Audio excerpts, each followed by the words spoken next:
Let's go to Paul, because you often find yourself on the other side of that very conversation, right? Absolutely. Tell us what you do. I am fortunate to have, for the past 20 plus years, been involved in large scale construction of outdoor sculpture.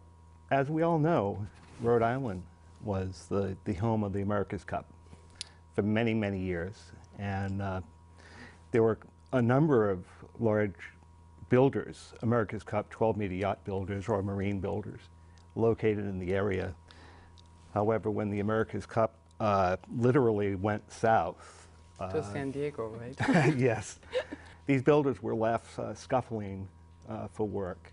And I saw an opportunity where we had spent a lot of time learning how to do large-scale, corrosion-resistant fabrications. I saw an opportunity to market myself to artists. What are the artists? Who are the artists you worked for? The very first sculpture that I ever was involved with was in 1988, and that was Klaus Oldenburg, the Spoon Bridge in Cherry at the Walker Art Museum in Minneapolis. And Oldenburg discovered us. He was specifically looking for a marine builder to shape the curves of the aluminum into that beautiful spoon that has the cherry on the tip. We were still involved in boat building at the time, but sort of the balance got shifted to large-scale artwork soon. So they come to you because you can do all those complicated things. Yeah, the curves and we can work aluminum with the curves. and bronze and. Yeah, it's. I apprenticed as a young adult, as a blacksmith, as a sheet metal mechanic, as a painter. So I personally learned how to work with a number of different metals. Really got very skilled at the aluminum thing. And when I went out marketing to some of the artists, we had very good success.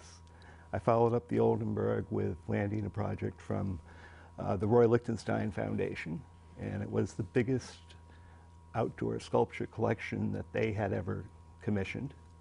And we were very successful with it.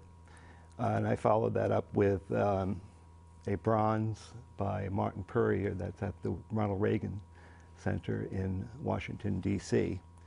So we've had some really good success. And you also do the work for some of the local artists. I know that Jonathan Bonner's piece. Yes, I've worked with Jonathan in your shop. So Jim Reynolds, Tom Odell, who's a Cape Cod artist, and a couple of other people. We've been able to service them. Yeah. So the success of this is because you are so highly specialized?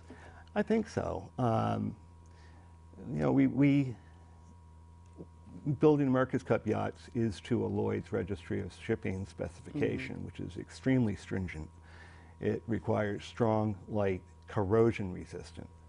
And we took that same technology and applied it to large-scale art. And same conditions, just doesn't have to float, right? It doesn't have to. It doesn't have to float. It has to withstand hurricane force winds if you're going to put it on South Coast Florida location.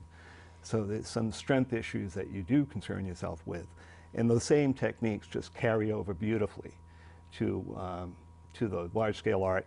And what we've discovered is that our artwork is outlasting a lot of our competitors.